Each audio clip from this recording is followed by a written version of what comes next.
welcome to another story time. This time, I want to say it's probably my first fail. It's not over yet, but yet there's so much to tell you already, and I'm afraid I'm going to forget. So I wanted to get straight into it. So, this property that I just closed on Valentine's Day, I will never forget, because at that time, that day, I thought it was the worst day of my life. It was, I was having a really bad day. So where's this property located? Property facts. This property is located in Davenport, Florida, an area really close to Orlando, not too far from Disney, a growing area, a developing area, and up and coming area. Although right now, at this current moment in time, I'm not so sure anymore, and we'll get into that. I don't even know if I can laugh. I can laugh about it now, but I was really upset about it at first. This is my property. I think this is like my 8th property, but it's a little bit hard to say because what I do a lot of times is I have multiple tenants in a single family home. For example, I already own another home in Davenport. I closed on it with tenants in place, and there's actually 5 tenants in place. It's a 5-bedroom house. Each of them is renting a room individually. So I have a lot more tenants than on paper I have houses. I have another single family where I have 3 different tenants. If you want to say doors, I'm probably over 10 at this point. This house was a new construction when it was presented to me by the realtor that I was working with at the time, who I closed 2 deals with now, who plays a crucial part in this story, and I will not name names. Not pleasant. She actually got me this deal first. So we started working together. I started asking her to bring me deals. Originally, what I wanted to do is I wanted to diversify. I wanted to not only put all my eggs into the Miami basket. This was in the summer of last year.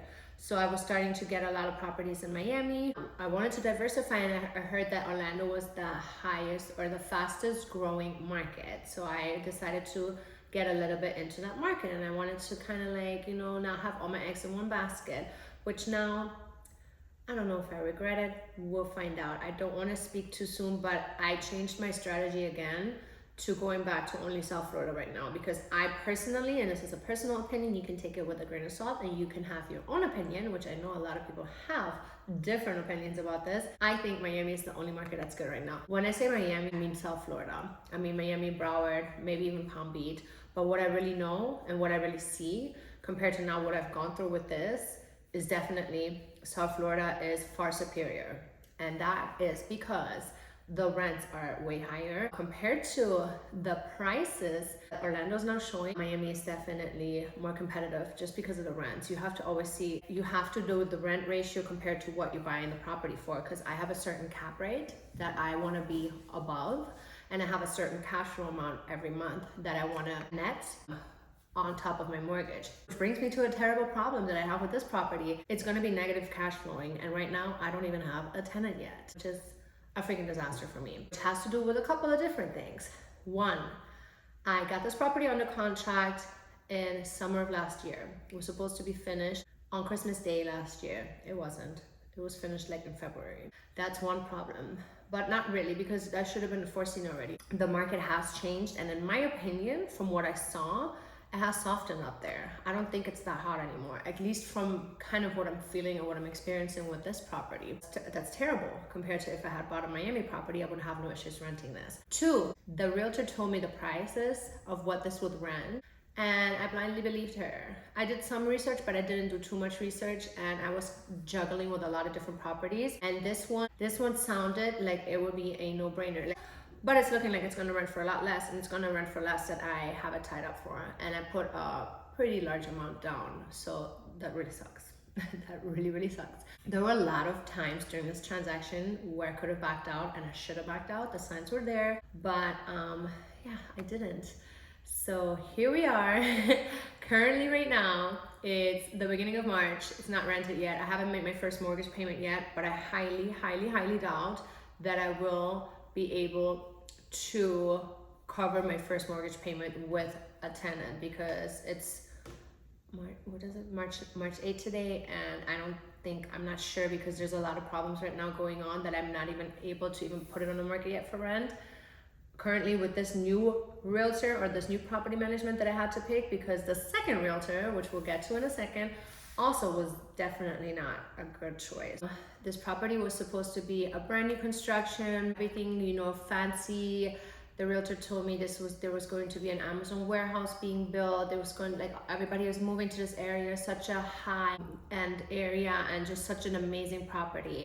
I don't want to fully blame the realtor for this because I always think as a client, and me being a realtor too, but not in that area obviously, which is why I chose a realtor. Me being a realtor, I don't like to make too many statements about how a property can rent unless I'm really sure. The area, it's a big one. You cannot really make statements about the area. Just like not over promising is really important with that because you don't want the client to blame you. The client makes the decisions themselves and the client is always encouraged to verify, which I did verify and the numbers were there and now they're not. So, deal breakdown. I bought this for $397.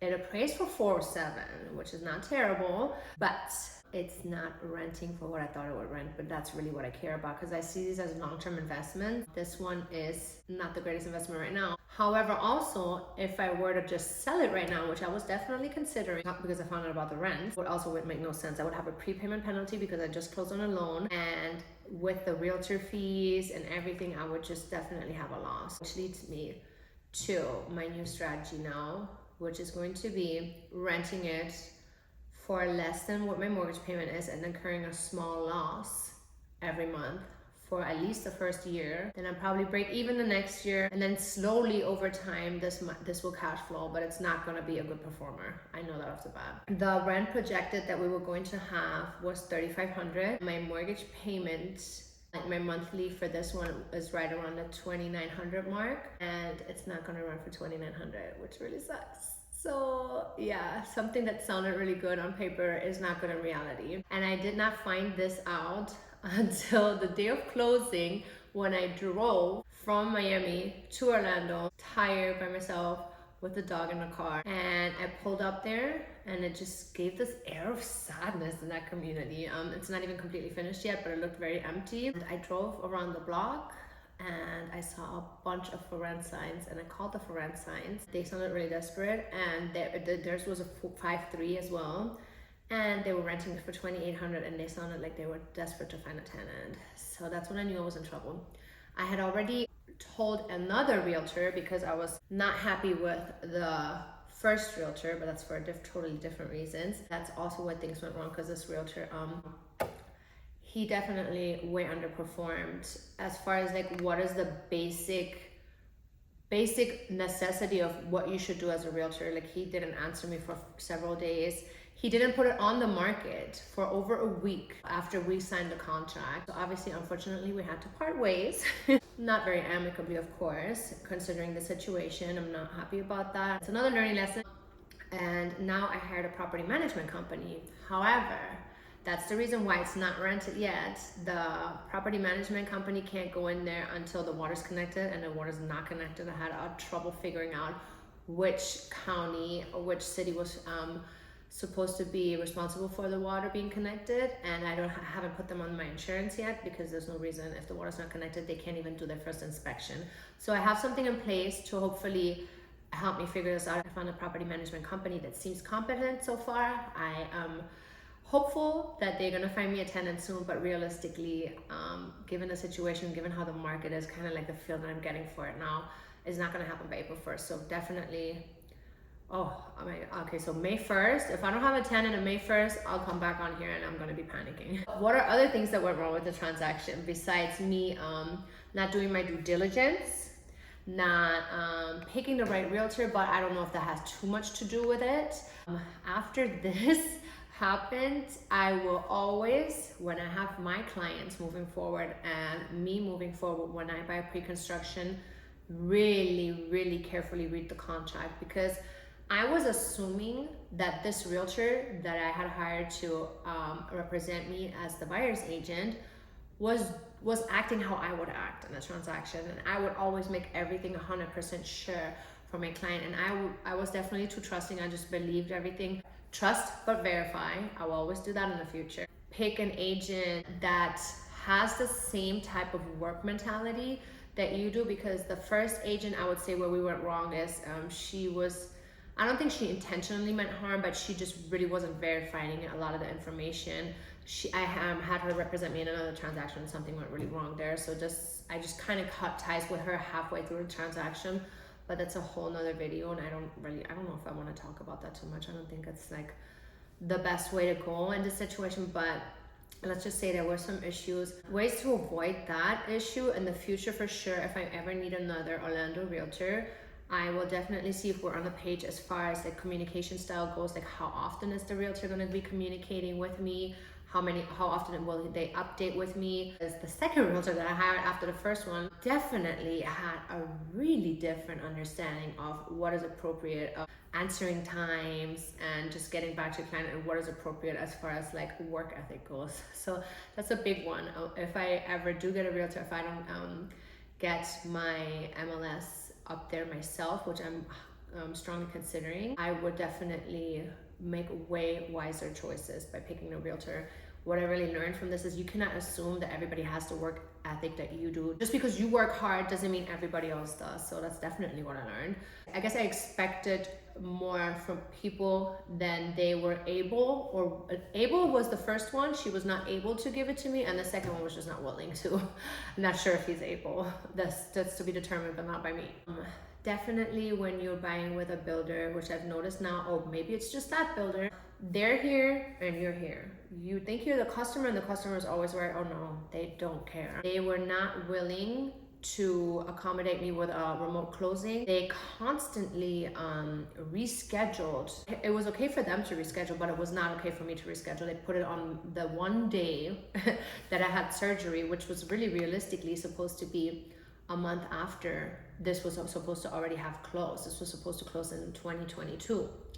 So yeah, that was definitely an issue. We had issues with not communicating well, and it's just like kind of like a big company where things don't run as efficient as they could because of how big it is and how many different people report to each other, and things were just not really clear in the chain of command. I think that was a big issue that they had. And then other things also were not communicated to me. For example, I get in there, and the second realtor was there when he was preparing the pictures for the listing, and he was like, "Where's your garage door motor?" And I was like, "Good question." So I called the guy who was really sweet, actually, who had done the walkthrough with me, and he said, "Oh no, we don't supply that." So those are definitely things that in the future I will make sure that I'm aware. I was aware that there wasn't going to be a microwave, and I was aware that there wasn't going to be a washer and dryer, but the garage opener, I would assume that something like that is included, but it's not. So that's a lesson learned. I learned that. Always verify every little thing that's included. But sometimes in these instances, you don't know until you actually go through the situation, because who would have thought that that is not normal to be included. That's the status with that. That's why I want to say that it's a fail. It was kind of like getting me down for a little bit, to be honest, kind of like scaring me off. You win or you learn. So what I can get from this, I learned so much. I learned so much about what not to do, things to watch out for, and every transaction that I do myself, I learn more and more and more about the investing game and what not to do. So I would say that's a big learning lesson. I'm staying away, personally. I'm staying away from anything except South Florida right now. I will not be personally buying any more properties that are further than Palm Beach. So the last and final learning lesson that I learned, it's better to invest in your backyard, if at all possible, than to invest somewhere else. Because comparing Miami, and I use Miami and South Florida, again, I use it interchangeably, and comparing the Orlando area, Miami would have been a safer bet, and I live here. So no reason to go outside of your backyard, especially if you're buying a buy and hold property and not a fix and flip, and you don't have crew or you don't have people that you can trust to always be there for you when you can't be. Then 100% of the time it's just much better to always stay in your backyard, unless your backyard is just an area that doesn't make any sense to invest in. I wouldn't say that investing out of state or out of your area is bad. I just would say try to do it in your backyard first. That's definitely probably the biggest learning lesson that I learned from this. So yeah, I really hope this was helpful. I hope this was not too rambly. I tried to get my point across, but I didn't write any notes. It's just kind of like a free-flowing conversation style video and let me know what you think about this and let me know what you would have done differently.